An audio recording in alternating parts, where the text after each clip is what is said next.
வணக்கம். தமிழக வெற்றிக் கழகத்தையும் விஜயையும் பார்த்து திமுக பயம் கொள்ளுகிறதா? தமிழக வெற்றிக் கழகத்தை விஜய் அவர்கள் தொடங்கியதிலிருந்து பல்வேறு விதமான நெருக்கடிகளை தொடர்ந்து ஆளும் தரப்பிலிருந்து கொடுக்கப்பட்டு வருகிறது. குறிப்பாக விஜய் அவர்கள் உதயநிதி ஸ்டாலின் அவர்களுக்கு எதிராக வருவார். வரும் காலத்தில் உதயநிதி ஸ்டாலினுக்கு மிகப்பெரிய சவாலாக விஜய் அவர்கள்தான் இருப்பார் என்று திமுக தரப்பில் நம்புவதாக கூறப்படுகிறது. எனவேதான் விஜய் அவர்கள் கட்சி அறிவிப்பு வெளியீடு செய்ததிலிருந்து தொடர்ந்து பல்வேறு விதத்தில் நெருக்கடிகள் கொடுக்கப்பட்டு வருவதாக சொல்லப்படுகிறது. விஜய் அவர்கள் தனது முதல் மாநாட்டை மதுரையில் நடத்த திட்டமிட்டிருந்தார். அங்கு ஆளும் கட்சியினுடைய நெருக்கடி காரணமாக திருச்சிக்கு மாற்றினார். திருச்சியிலும் பல்வேறு விதமான நெருக்கடிகள் கொடுக்கப்பட்டு இறுதியாகத்தான் விக்கிரவாண்டிக்கு மாநாடு மாற்றப்பட்டது. விக்கிரவாண்டியிலும் கூட காவல்துறையினுடைய அனுமதி பெறுவதற்கு பல்வேறு நிபந்தனைகள், பல்வேறு இழுத்தடிப்புகள் என தொடர்ந்து அலைகழிக்கப்பட்டு வந்தார்கள். அனைத்து கட்சிகளும் இதனை ஒரு பேசுபொருளாக மாற்றி ஆளும் தரப்பான திமுகவை கேள்வி கேட்க ஆரம்பித்த பின்புதான் காவல்துறையினரும் வேறு வழியின்றி முதல் மாநாட்டிற்கு அனுமதியை வழங்கியிருந்தார்கள். இதே போன்று விஜய் அவர்களினுடைய கொடி அறிமுக விழாவின் பொழுதும் 5000 பேரை கூப்பிட்டு பிரம்மாண்டமான முறையில் கொடியை அறிமுகம் செய்ய காத்திருந்தார். ஆனால் காவல்துறையினுடைய கெடுபிடிகளின் காரணமாகவும் சட்ட ஒழுங்கு பிரச்சனை ஏற்படும் என்றும் வெறும் 500 பேரை மட்டுமே அனுமதித்து தமிழக வெற்றிக் கழகத்தினுடைய தலைமை அலுவலகம் அமைந்துள்ள பனையூரிலேயே எளிமையாக கொண்டாடப்பட்டது.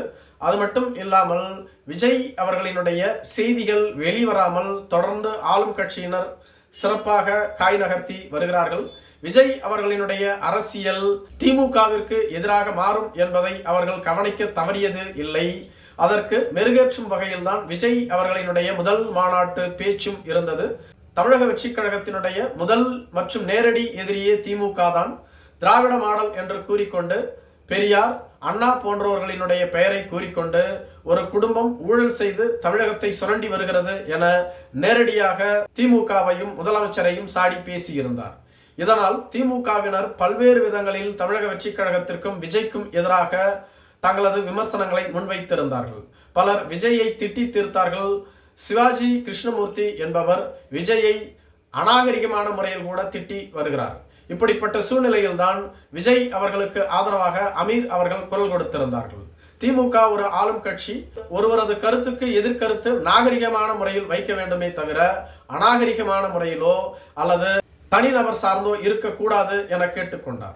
இதே போன்றுதான் விஜய் அவர்கள் கீர்த்தி சுரேஷ் திருமணத்திற்கு கோவா சென்றபோது அந்த தனி விமானத்தில் த்ரிஷா அவர்கள் இருந்ததையும் தமிழகம் முழுவதும் பரப்பினார்கள். மேலும் விஜய் அவர்களுக்கும் த்ரிஷா அவர்களுக்கும் தகாத உறவு இருப்பது போன்றும் விஜய் அவர்களே தனது மனைவியான சங்கீதாவோடு வாழவில்லை என்றும் பல்வேறு விதத்தில் பல்வேறு நபர்கள் குற்றம் சாட்டி வருகிறார்கள். இவற்றிற்கு அனைத்திற்கும் விஜய் அவர்கள் மிக விரைவில் முற்றுப்புள்ளி வைப்பார் என்பதில் எந்தவிதமான மாற்று கருத்தும் இல்லை. ஆனால் விஜய் அவர்களினுடைய அரசியல் தற்பொழுது திமுகவிற்கு எதிராக மாறும் என்பதனால்தான் விஜய் வளர்ந்துவிடக் கூடாது என்பதில் திமுக தீவிரமாக இருந்து வருகிறது. அதற்கு ஏற்ற வகையில் அனைத்து விடயங்களையும் பார்த்து பார்த்து செய்து வருவதாக கூறப்படுகிறது.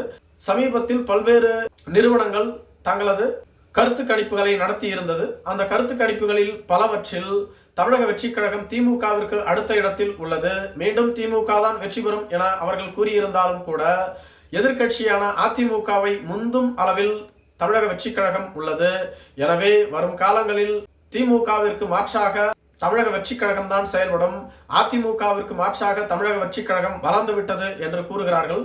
அதனால்தான் திமுகவின் கூட்டணியில் இருந்த தமிழக வாழ்வுரிமை கட்சி, விடுதலை சிறுத்தைகள் கட்சி, கம்யூனிஸ்ட் கட்சிகளும் தற்பொழுது திமுகவிற்கு எதிராக குரல் கொடுக்க தொடங்கிவிட்டன.